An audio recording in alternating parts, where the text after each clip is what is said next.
Hello and welcome back to subscribers, and welcome to anybody who's bumped into here by accident and can't escape. We'll make it as painless as possible. We're going to push negativity aside. Be gone, you have no power here. And then we're going to invite pure white spirit light with Archangel Michael and St. Dunstan Demon Slayer Extraordinaire to come down and protect you, me and the reading. Please and thank you. Now this post is inspired by Stella, the cellar dweller, who read a review in Cosmopolitan magazine about the pleasure brought about by rabbits. But despite charging them up for several hours, she's still very frustrated and has now been banned from all local pet shops. I think there's a little bit of Stella in all of us. But what we're going to do today is look at the Deadly Apothecary Oracle.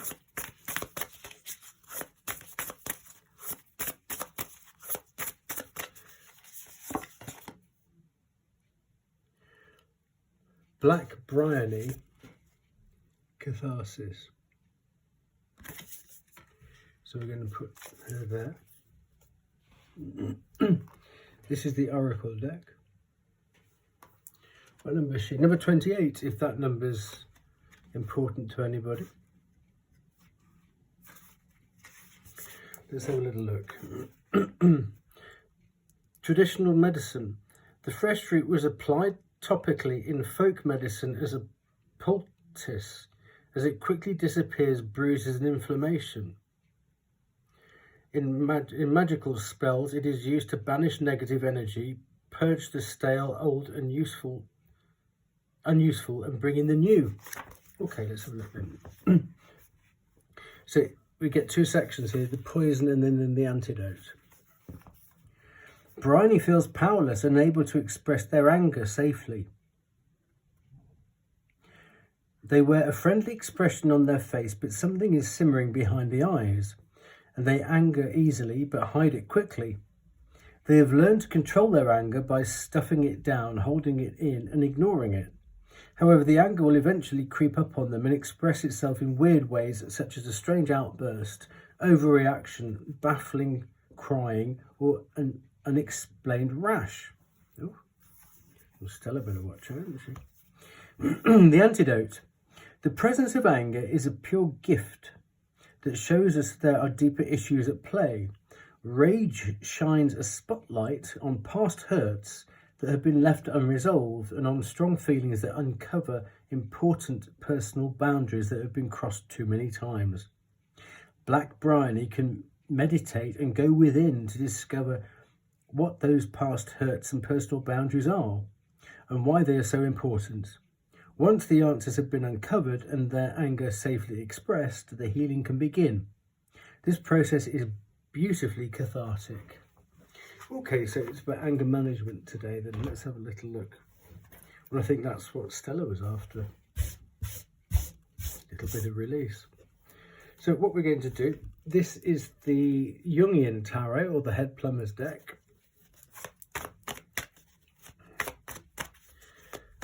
Let's see where your head is.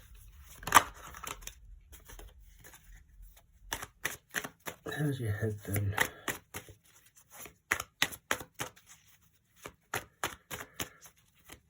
We'll just do present and future. Oh, the Two of Wands. That's very nice. Let's see where your body is. I don't mince words. And then we'll see if we need to connect them. Oh, look. You've got everything. There's Stella trying to plug in a rabbit.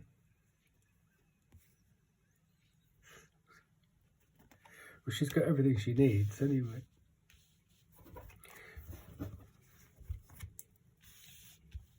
So you've got the Two of Wands in your head. But the Ace of Wands is the idea. It's the oomph. It's the impetus to think, right, I'm going to do something about this. The Two of Wands, I mean, if you imagine waking up in the middle of the night and having a pad and a pen by your bed and writing down that $1 million idea, that's almost like the Ace of Wands. The Two of Wands is after breakfast the next morning, looking out the window, thinking, do you know, that wasn't half a bad idea. And it's building on the idea, thinking, right, well, what am I going to do with this? It's not, obviously, the Three of Wands is waiting for your ships to come. So the Two of Wands is thinking, right, how am I going to put this into action? So that's where your head is. And your body, you've got everything you need to do something about it. You've got all four aces here. So that's very encouraging. So that's your current situation. Let's just get one more on that then. Let's get the other deck out to see what if there is any disconnect here, what could help you smooth things over, the difference between your mind and your body.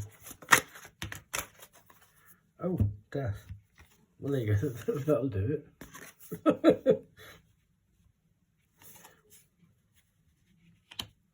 Well, something has to change. Well, what? What has to change? Let's find out.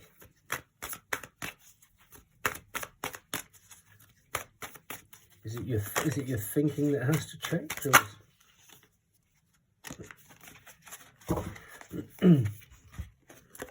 now, what's interesting is that these are both cards for Scorpio, the Six of Cups and the Death card. So, whatever this is for you, some old thoughts with all this fire energy here. Let's look at that more. Moving on and fire. This is the sort of self-limiting beliefs about this anger management. So maybe a bit like in Cabaret, where Fräulein Sally Bowles goes off, she runs off underneath a railway arch and waits for trains to run overhead, so she can just scream. Obviously, if she does that without the train, people are going to call mental health services on that. But sometimes you just need to go and scream somewhere and get it out of your system. So maybe you need to go and find your Sally Bowles railway arch somewhere where you can just go and scream. You know, you don't need to swear. You don't need to. You just need to just let go of it. So with the anger management, with Black Bryony, and needing to change something about this, I mean, this is anger management. Oops, with something left over from the past there. It sounds like you just need a release. I do hope that makes sense.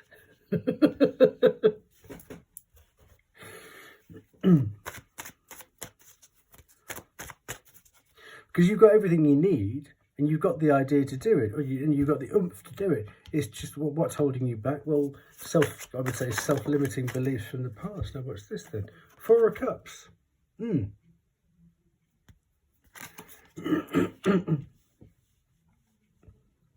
The Four of Cups, it's, when you look at it on a planetary basis, it's a High Priestess card. It's a moon card. It's about anticipating the future.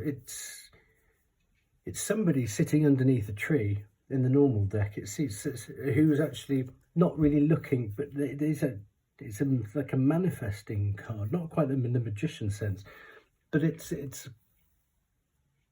like knowing that something's coming. And in the Four of Cups, he's often criticised for not looking or ignoring that it's coming. It's coming right there.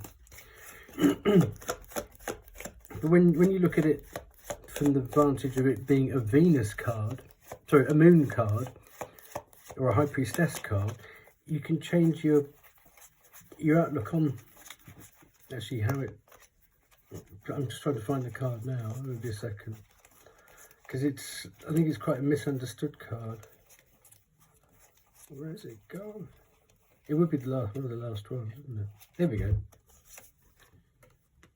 But when you look at it at the vantage point of being a High Priestess card or a moon card, so yeah, They've taken themselves away. They're going to get some tree energy.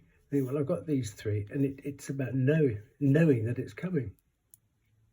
So let's look at it from that vantage point. But I'm going to put that back in there because obviously it might come out. 4 of Cups.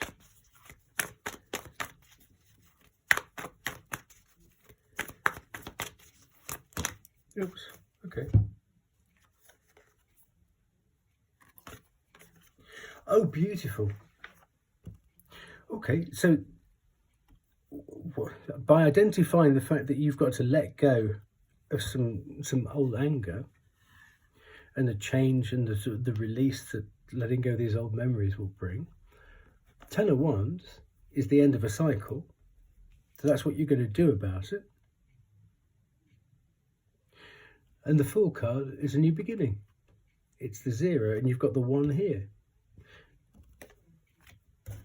Let's just go back and get this card out again, because we can look at that in 2 different ways now. That any frustrations, because the 4 of Cups is often seen as like a frustrated, fed up, oh, I'm going to go sit down the bottom of the garden, go and eat worms kind of a card. So we can look at it from that respect. We can carry on looking at it. Why is it always, it's always one of the last cards there. So as you move on, you might be moving on because you are fed up, but we can. I mean, the Magician is about changing things. It's about alchemy. So it's about changing it from okay. Well, I know this is coming in anyway, so I'm just going to sit here and wait for it. You know, I've done all the work. I know it's coming. And whilst you're doing that, you can be putting down all these past issues, and you can start that process ready for your new beginning. Now that all seems very healthy. Let's get the other deck out and see if there's anything that could help. Oh look, that's crazy. At the bottom of that deck we've got the 4 of Cups.